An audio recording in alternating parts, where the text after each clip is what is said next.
Brasil, sejam muito bem-vindos a mais uma edição aqui do nosso Bem da Terra. Chega mais também os amigos, aqueles que sempre nos veem, nos acompanham através da tela da Band Internacional com as principais notícias do nosso agronegócio. Tem política, economia, mercado também. E é claro, né, o entretenimento, os grandes, maiores talentos do Brasil e do mundo presentes aqui no palco do nosso Bem da Terra. Vem aqui comigo para a gente ver os destaques desse meio da semana. Reforma da Previdência por 370 votos a 124. Câmara aprova texto base da reforma. Defensivos agrícolas. Ministra da Agricultura se reúne com jornalistas para falar sobre aprovação e uso no país. Meio ambiente. Presidente Jair Bolsonaro rebate críticas sobre desmatamento. Exemplo no agro, dejetos de suínos geram energia para a produção. E tem hambúrguer ecológico, viu? Conheça a primeira hamburgueria sustentável do país. Agritechs, tecnologia que move o agro, recebe investimentos de 100 milhões de reais ao ano. Cacau, produção e benefícios da matéria-prima do chocolate. Patês, qual que é o seu preferido, hein? Tem pão de mel, aprenda a fazer deliciosas receitas e, é claro, tem música. Com ele, um dos principais saxofonistas do país, ele que é saxofonista do rei Roberto Carlos. Com vocês, o Baldo Versolato.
Instrumental para esse meio de semana, né? Que alegria estar com vocês. Olha só, vamos saber então como começa o tempo, o clima em São Paulo e várias outras partes desse nosso Brasil. Começamos com a temperatura da capital paulista. Como eu falei ontem, né, gente? Temperatura que vinha subindo já a partir de hoje. E aí a gente percebe realmente essa tendência aí de temperaturas mais elevadas. Temperatura que veio aí com uma frente fria no fim de semana, início de semana. Derrubou temperaturas em grande parte aí do país, principalmente sul e sudeste. E agora temperaturas mais amenas. Hoje em São Paulo amanheceu com 14 graus. Máxima prevista para a capital paulista é de 27 graus. Vamos para outras localidades com bastante interação, participação de nosso público.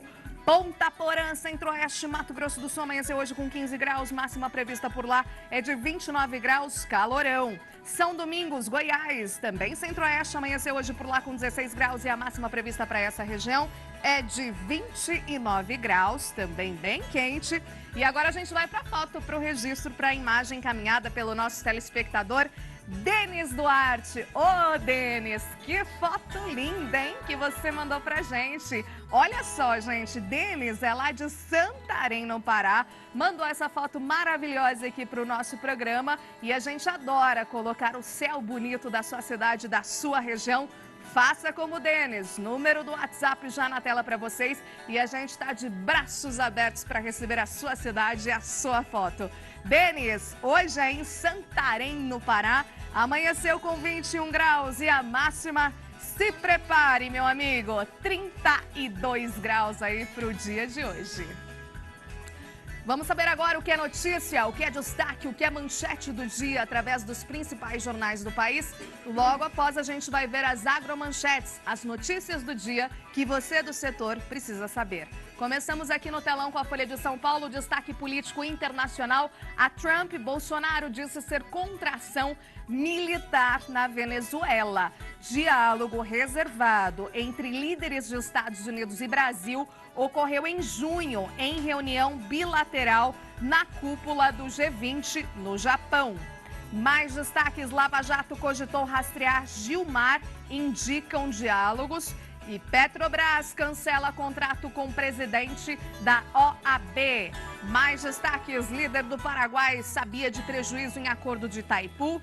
Bolsonaro retira balanço de jornais e provoca a imprensa. E presidente insinua que Anvisa vende facilidades. Próximos assuntos, notícias e destaques. Capa agora do Estadão, Estado de São Paulo. Sob pressão do agronegócio, o governo tenta mudar a imagem. Para setor, retórica ambiental de Bolsonaro é prejudicial. Planalto fará campanha internacional a partir de setembro. Olha aqui o aspas, né? Presidente do Instituto CNA, Roberto Brant. Por que não gastamos para valer? Fazemos grande ruído e mostramos isso, que o setor está protegendo a Amazônia para o mundo.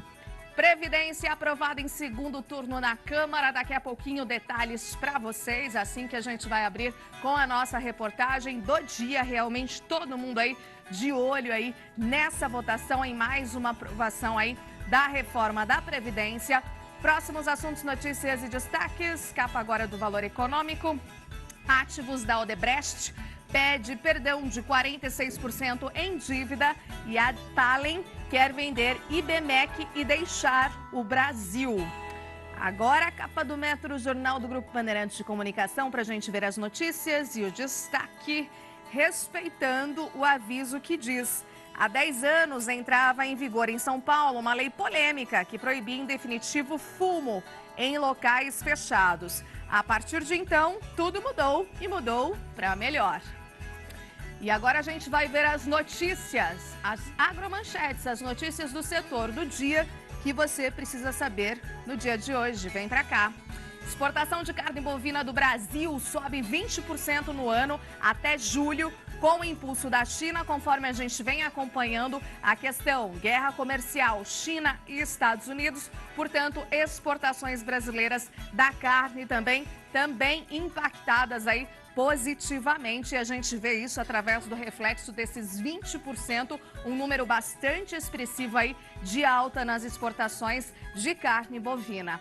Próximo destaque é esse: Estados Unidos devem iniciar a próxima temporada com o menor volume de vendas antecipadas de soja dos últimos anos, e a gente vem trazendo para vocês realmente o que vem acontecendo com a safra norte-americana de grãos, principalmente quando a gente fala em questão da soja. Começou o plantio lá nos Estados Unidos, no Cinturão Verde, no Corn Belt, com bastante chuva, e aí atrasou o plantio de grande parte aí dos norte-americanos, e aí agora o tempo está seco, pelas informações que a gente tem recebido lá dos analistas do mercado norte-americano. Com isso, claro, tem a questão da guerra comercial também, China e Estados Unidos, subsídios norte-americanos. O governo deu subsídio a alguns produtores para tentar conter essa situação difícil aí para os produtores norte-americanos. E aqui a gente vê, né, que eles estão com bastante volume aí para ofertar, porém demanda fraca e principalmente tem a situação da China aí nessa guerra comercial.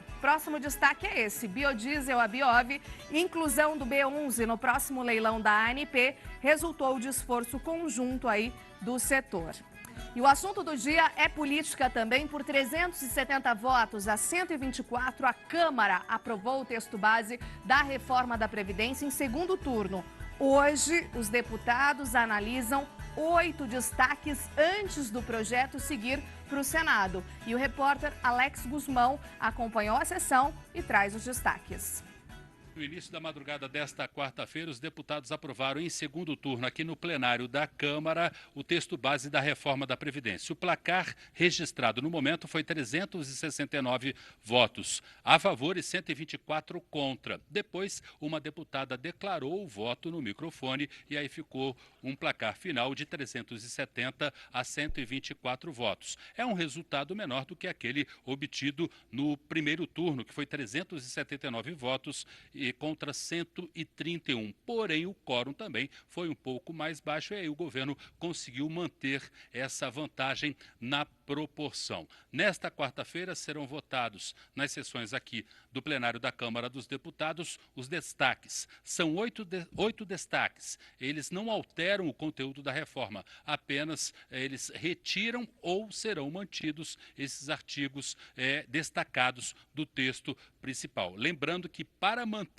o texto como foi aprovado aqui no plenário da Câmara no início da madrugada desta quarta-feira, na votação de cada destaque, o governo precisa conquistar também 308 votos. E o presidente Rodrigo Maia já anunciou que pretende encaminhar a reforma da Previdência aprovada na Câmara na quinta-feira para o Senado Federal. E assim o governo espera que a tramitação no Senado, lá com os senadores, seja muito mais rápida, muito mais célere e que consiga até a metade do segundo semestre deste ano a aprovação total da reforma da Previdência aqui na Câmara dos Deputados e também no Senado Federal.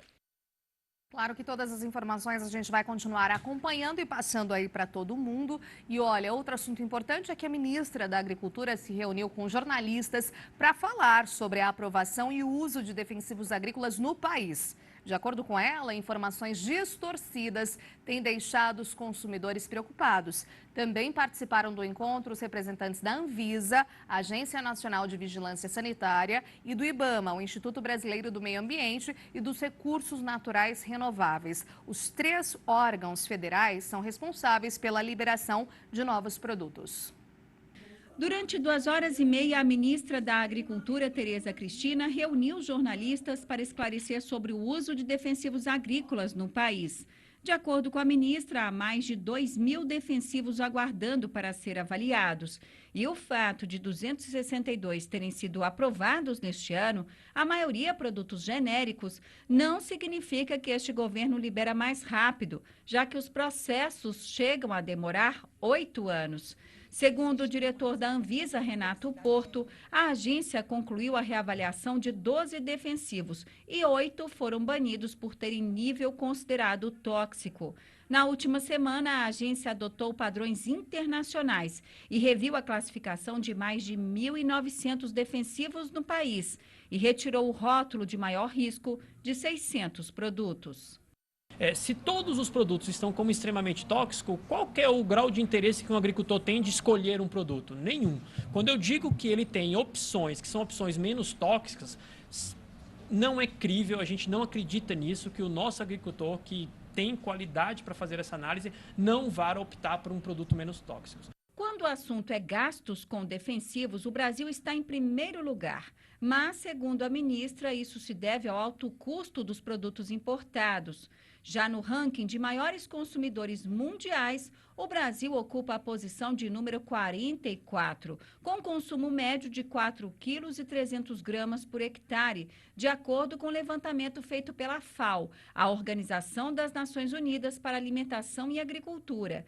De acordo com a ministra, as novas moléculas aprovadas são menos tóxicas e a aplicação de defensivos tem diminuído no país. De 2004 para cá, o que caiu é impressionante o uso. Por quê? Pela tecnologia. Porque cada vez mais nós estamos mandando para registro as moléculas novas que chegam, né, que as empresas apresentam e que o Ministério da Agricultura, a Anvisa e o Ministério do Meio Ambiente fazem a avaliação, e quando esse registro é autorizado, é dado, isso vai para o mercado. E são moléculas sempre mais modernas, mais pontuais, com uso menor, enfim, que tem mostrado aí que a tecnologia trouxe o Brasil de grande importador de alimento a grande exportador. Segundo Tereza Cristina, muitos consumidores estão apreensivos sobre o uso de defensivos agrícolas no país por causa de informações distorcidas.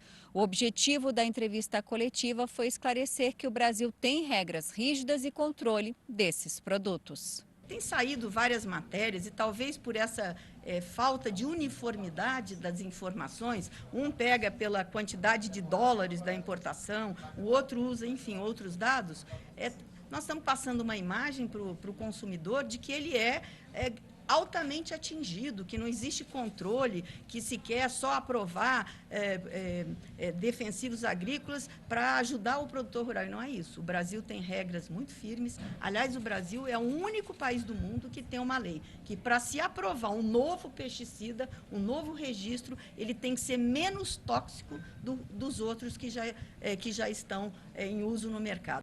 O governo também deverá publicar em breve um decreto para intensificar os cuidados e o treinamento para quem aplica os defensivos. Bom, e agora a gente vai falar que o presidente Jair Bolsonaro participou de um evento em São Paulo e, ao falar sobre o meio ambiente e a Amazônia, ele respondeu críticas sobre o desmatamento. Nós, brasileiros, não podem divulgar números mentirosos, fazendo uma campanha negativa contra o nosso Brasil, quando se fala que nós estamos desmatando, onde dados imprecisos são divulgados, e quando um número, caso fosse verdadeiro, absurdo como aquele que eu já desmatei, mais 88% da Amazônia, divulga isso, é péssimo para a gente. Acabamos de assinar um acordo com o Mercosul, que estava há 20 anos parado. Sabermos então sobre as principais notícias aí do setor, chegou a hora de vermos o fechamento do mercado, como fecharam as cotações aí no dia, né? Vem pra cá, então a gente começa com a soja, mercado físico, Mercado Brasil, Porto de Paranaguá, fechando a R$ 82,00, aí leve queda de 0,6%, Passo Fundo, Rio Grande do Sul, fechando a R$ 79,00, alta de 1,3%, Cascavel no Paraná, estabilidade, R$ 76,00, Rondonópolis, praça super importante de Mato Grosso, a R$ 72,00, leve alta de 1,4%. Mato Grosso, Sorriso, estabilidade, aí fechando a R$ 66,00. Rio Verde, Goiás, a R$ 71,50, estabilidade. Próxima praça, Dourados, Mato Grosso do Sul, R$ 73,00, a 0,7% aí de alta, estabilidade nas próximas 3 praças. Uberlândia aí fechando a R$ 75,00, aí com estabilidade também. Vamos para Barreiras, na Bahia, R$ 71,50, estabilidade para essa praça. E Balsas, no Maranhão, a R$ 67,50, aí estabilidade também. Próximo destaque, próximo mercado físico agora do milho. Porto de Paranaguá, R$ 39,20, leve variação aí de 0,5%. Na Praça de Campinas, interior de São Paulo, fechando a R$ 38,00, alta expressiva de 4,1%. Cascavel, no Paraná, R$ 33,50, 8,1% aí de alta, aí uma alta bem elevada, né? Sorriso, aí capital do agro, em Mato Grosso, fechando a R$ 24,00 com estabilidade. Rondonópolis, Mato Grosso, fechando a R$ 27,00, estabilidade também. Praça de Rio Verde, Goiás, R$ 29,50, fechando aí com uma leve alta de 1,7%. Vamos para a Praça de Dourados, em Mato Grosso do Sul, fechando a R$ 29,00, 1,8% de alta. Uberlândia, Minas Gerais, R$ 33,00, estabilidade. Erechim, no Rio Grande do Sul, a R$ 39,50, fechando aí com uma alta também expressiva de 2,6%. Próxima tela, mercado físico agora do café. Café do Cerrado Mineiro fechando a R$ 410, leve alta de 1,2%. São Paulo Oeste, bebida dura R$ 400, 1,3%. Essa variação, mesmo aí da próxima Praça do Sul de Minas, a R$ 405. Vamos agora para o café da Zona da Mata Mineira, R$ 310. Estabilidade também para a Praça do Café Conilon, de R$ 270, aí fechando com estabilidade o Café Conilon. Próxima tela, próximo fechamento, mercado físico agora do boi. Praça de Cuiabá e capital de Mato Grosso, R$ 144. A gente observa estabilidade nesta praça e em todas as outras também. Portanto, preços aí para vocês. Vamos para a Praça de Colíder, em Mato Grosso, R$ 139. Campo Grande, capital sul mato-grossense, R$ 144. Marabá, no Pará, R$ 142. Minas Gerais, R$ 148. Rio Grande do Sul, preço do quilo vivo, R$ 5,25. Goiás, R$ 143. São Paulo, R$ 153. Aí, arroba, né? Próxima tela, próximo fechamento, mercado futuro aí da soja, contratos para agosto de 2019, $8,48 o bushel, variação para cima de 0,25. Setembro de 2019, $8,53 o bushel, 0,25 para mais. Novembro de 2019, $8,66 o bushel, 0,25 para mais. Janeiro aí de 2020, $8,79 o bushel, estabilidade. Próxima tela, mercado futuro agora do milho. Aí em leve variação para cima e as dois últimos contratos para baixo. Setembro de 2019, $4,04, 0,25 para cima. Dezembro de 2019, $4,12, 0,25 também. E aí queda que a gente vê no contrato de março, $4,21 o bushel, aí menos 0,75. E para maio de 2020, $4,26 o bushel, menos meio ponto ali que a gente observa. E depois, então, de vermos as principais notícias do setor, mercado agrícola também, como é que fechou, né? Mercado físico aqui no Brasil, mercado futuro. Vamos falar sobre um assunto muito importante que a gente vem acompanhando, que foi o acordo, inclusive, ali que a gente observou na fala, né, do presidente Jair Bolsonaro, o acordo Mercosul, União Europeia, o que impacta, de fato, aqui para nós, para o Brasil e para o nosso agro. Sobre esse assunto eu vou conversar e vou receber agora Ciro Rosolém. Vem para cá. Muito bom dia para você. Obrigada por estar aqui conosco. Tudo jóia? Tudo bem? Bom dia. Bom, justamente esse é um tema bastante importante quando a gente fala de política internacional para o agronegócio também. Como é que vem esse impacto, né? Como é que o agro sente aí os desafios? Estamos preparados? Eu acho que estamos começando a nos preparar. Sim. Na verdade, é um acordo muito grande. Foi dado o primeiro passo. Isso, acredito que não vai estar assim muito andando e funcionando antes de pelo menos uns 8, 10 anos, porque tem que ser aprovado em todos os países. E o problema é que, mesmo sem todo esse auê em torno de agrotóxico, etc. e tal, nós temos barreiras sérias, porque a agricultura, principalmente na Europa, é muito subsidiada, né? Então a gente está lutando contra um monstro sagrado e isso vai ser muito difícil. E falando assim dos setores que devem sentir mais positivamente esse impacto em primeiro momento, né? Trouxemos aqui, logo que saiu esse acordo, por exemplo, uma das referências aí no mercado de cachaça e tudo mais, que agora seria uma das bebidas também mais consumidas, né, na Europa também, visto, por exemplo, tem outras bebidas que a gente tem, destilados, né, tem a vodka e tudo mais, e aí já atingindo a cifra de bilhões de exportação, enquanto a cachaça genuinamente brasileira, ainda estamos na cifra dos milhões. E aí, com essa expectativa, com esse acordo, esse, por exemplo, é um setor que deve ser favorecido já. Quais outros setores, pela avaliação de vocês, que já devem também, né, já sentir mais propriamente esse efeito, esse impacto mais de curto e médio prazo? Pois é, além dessas, lógico que tem o grande mercado de commodities, soja, principalmente a soja, o milho, o algodão, mas assim, você indo para mercados menores e com maior valor agregado, eu acho que o mercado de frutas pode ser muito favorecido, porque boa parte da Europa tem 5, 6 meses de frio, eles não têm frutas. à disposição. Sim. E é uma vergonha, por exemplo, que o Chile exporta muito mais fruta que o Brasil. O estado da Califórnia exporta muito mais frutas do que o Brasil. Então nós temos um mercado imenso aí. Agora, essas precisam atingir um nível de qualidade nós temos, mas eu diria de padronização para entrar nesse mercado, que é um mercado extremamente exigente. Então, por isso que eu digo, nós estamos começando a aprender, por exemplo, essas cadeias integradas, produção integrada. O café começou assim, fruta já tem algumas. Eu acho que é o caminho para devagar entrarmos nesse mercado, que é um mercado que paga bem. E a gente fala, né? Claro que o agronegócio muito sempre balizado pelo mercado aí do dólar também nesse impacto, e aí tendo essa moeda mais valorizada, as exportações acabam sendo impactadas aí de maneira mais expressiva, mais positiva. Você tocou num produto agrícola também bem importante que vem realmente tendo a sua marca e deixando sua história boa, que é o café. Então, o café poderia também ser mais, aí, ter mais entrada no mercado europeu. A gente vê aí preços internacionais não muito convidativos, né? Conforme a gente vem passando para vocês, o mercado internacional do café vem sofrendo e não é de hoje, tá? Em relação internacional. Porém, a gente vê uma lição de casa aqui sendo muito bem feita, muito bem colocada, né? É uma oportunidade, visto a qualidade que os produtores vêm fazendo e vêm trabalhando com o café brasileiro? Sem dúvida que agora, sabe uma coisa que me incomoda, Renata?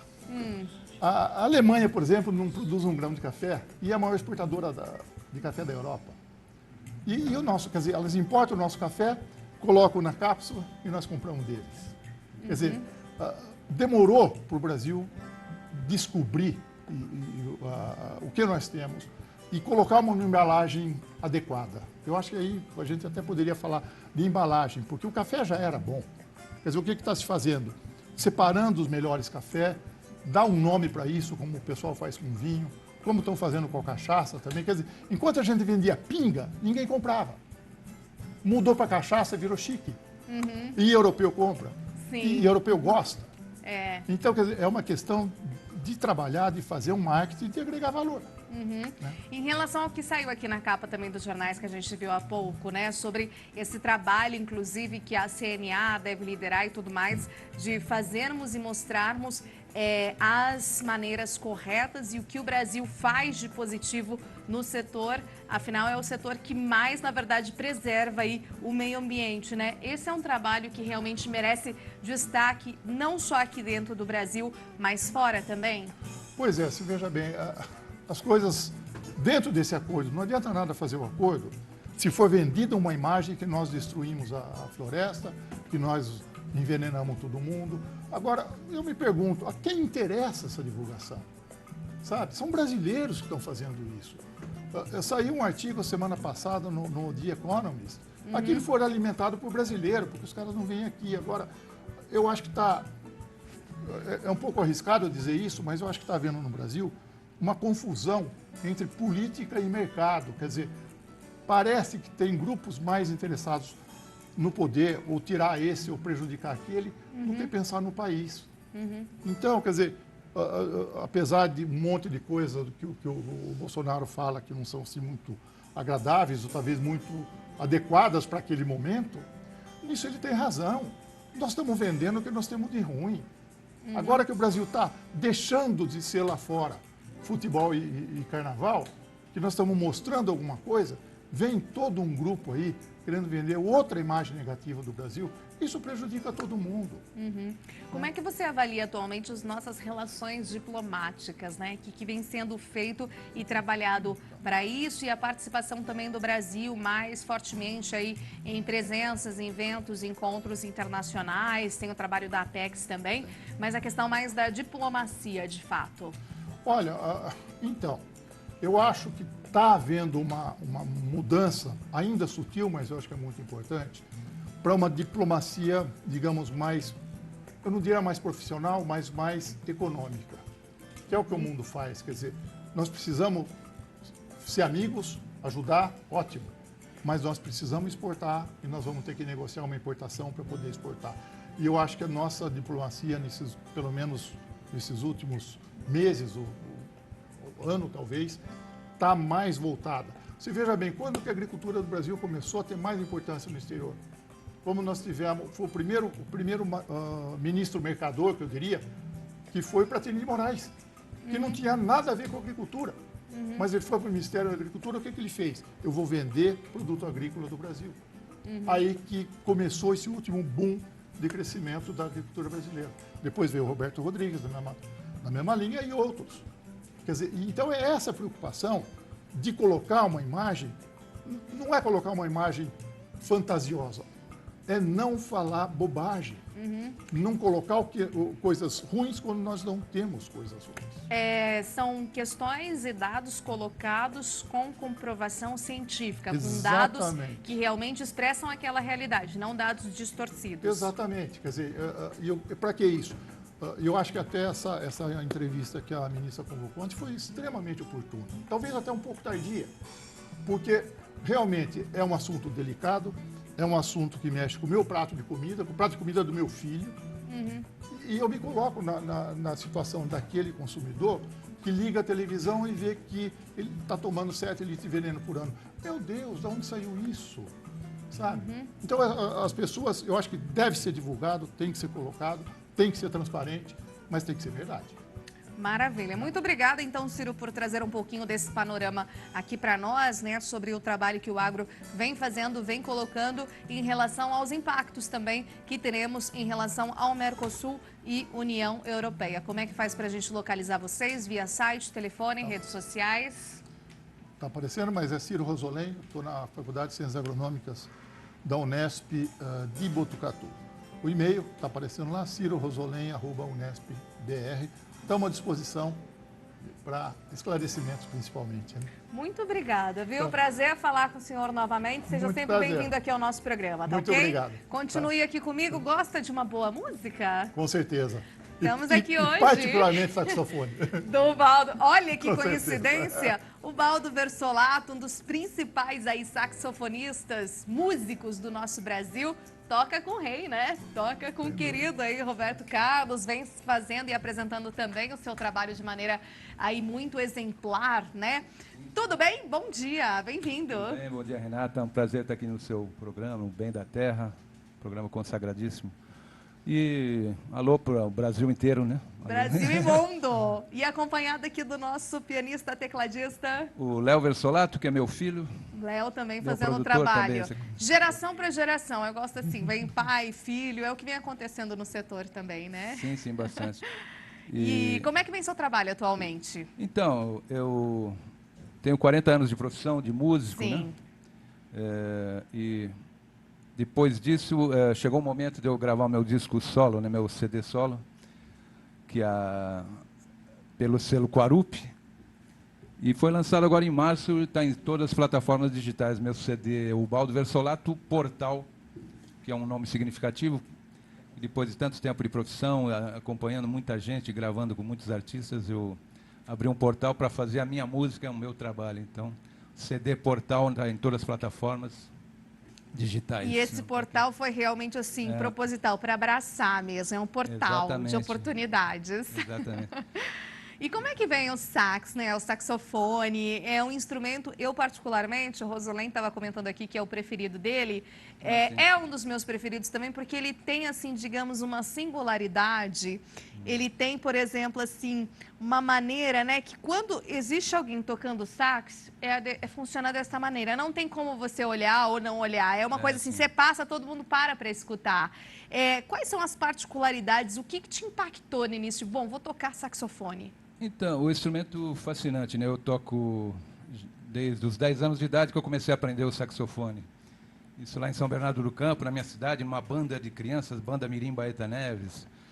O que me fascinou primeiro foi a imagem do saxofone, né? Eu vi na televisão, até eu contei essa história que eu vi o Conjuntos Incríveis, tinha um grande músico chamado Manito que tocava saxofone, que ficou meu amigo depois. Eu contei essa história para ele, ele ficou emocionado. Então, a imagem do saxofone, o design e o som, principalmente, né? E é um instrumento, assim, fascinante. Então, existem 4 tipos de saxofone, que é o soprano, o contralto, o tenor e o barítono. Eu particularmente, gravei o saxofone barítono, que esse é um pouco maior. Nesse disco, eu gravei saxofone barítono e com baixo, bateria e piano, com a participação dos meus amigos, o Gabriel Guilherme na bateria, o Fábio Leandro no piano, o Léo fez baixo elétrico. Maravilha. E eu estou privilegiando o saxofone barítono especificamente nesse meu trabalho aqui. Que ótimo. Daqui a pouquinho a gente escuta aí também do Léo, né, sobre referências, música. Agora som pra gente, né, com o Valdo Versolato.